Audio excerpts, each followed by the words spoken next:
Dans l'actualité récente, plusieurs faits marquants se dégagent, mêlant sécurité, politique, économie et tensions sociales.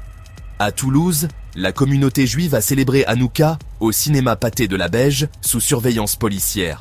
La fête des Lumières, qui commémore un événement fondateur du judaïsme, s'est déroulée sans incident, mais dans un contexte sécuritaire renforcé, avec une présence visible des forces de l'ordre autour du site.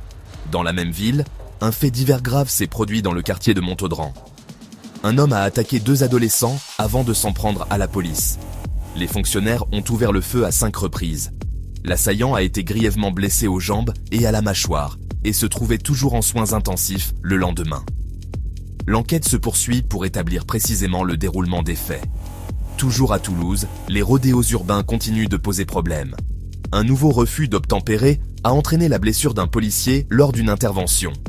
Les autorités soulignent la répétition de ces pratiques dangereuses et la mobilisation quasi permanente des forces de l'ordre pour tenter d'y mettre fin. Dans un autre registre sécuritaire, un point de deal a été démantelé dans un petit village français après plusieurs mois de surveillance. Les forces de l'ordre ont saisi plusieurs kilos de drogue, une arme à feu et de l'argent liquide. Un jeune majeur a été interpellé et placé en détention. Sur le plan politique, une polémique a éclaté après la publication d'un commentaire à caractère antisémite par le maire de Gignac, en Dordogne. L'élu, depuis exclu du Parti socialiste, avait écrit sur Facebook « La France est trop youpine pour boycotter » en réaction à un article sur le maintien d'Israël à l'Eurovision. Le ministre de l'Intérieur a condamné fermement ces propos et indiqué que des sanctions administratives étaient envisagées.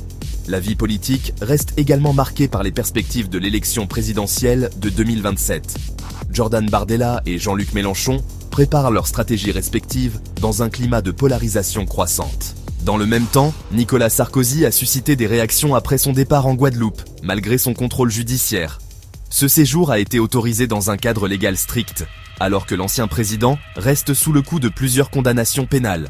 Sur le terrain économique, le rachat de l'enseigne Grand Frais par le fonds américain Apollo pour plus de 4 milliards d'euros devrait générer entre 3 000 et 3 500 emplois dès 2026. 25 nouveaux magasins doivent ouvrir dans l'année. L'enseigne compte actuellement 330 magasins en France, emploie 10 000 personnes et affiche une croissance annuelle de son chiffre d'affaires d'environ 8%. À Paris, la situation du quartier Rosa Parks inquiète les habitants. Le secteur est fortement marqué par la présence d'usagers de crack. Les riverains dénoncent un sentiment d'abandon et redoutent une dégradation accrue du quartier, aggravée par des fermetures et des départs d'entreprises. Ils appellent les pouvoirs publics à agir rapidement. Sur le plan budgétaire, le gouvernement a décidé de recourir à une loi spéciale afin d'assurer la continuité de l'État en attendant l'adoption d'un nouveau budget début 2026. Ce dispositif exceptionnel permet de lever l'impôt de manière provisoire et doit être validé par le Parlement. À l'international, le Kremlin a démenti toute préparation de rencontre entre les États-Unis, l'Ukraine et la Russie, malgré des discussions séparées évoquées à Washington. Dans la bande de Gaza, la situation humanitaire reste critique. Après 2 années de guerre, plus de 85% des habitations sont détruites et près de 2 millions de personnes affrontent des conditions hivernales très difficiles.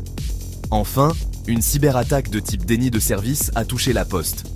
Les services en ligne du groupe ont été temporairement inaccessibles, affectant notamment la banque postale en ligne, les applications mobiles, Digipost et le suivi Colissimo. La distribution de colis a été perturbée. L'entreprise a indiqué que les données clients n'avaient pas été compromises.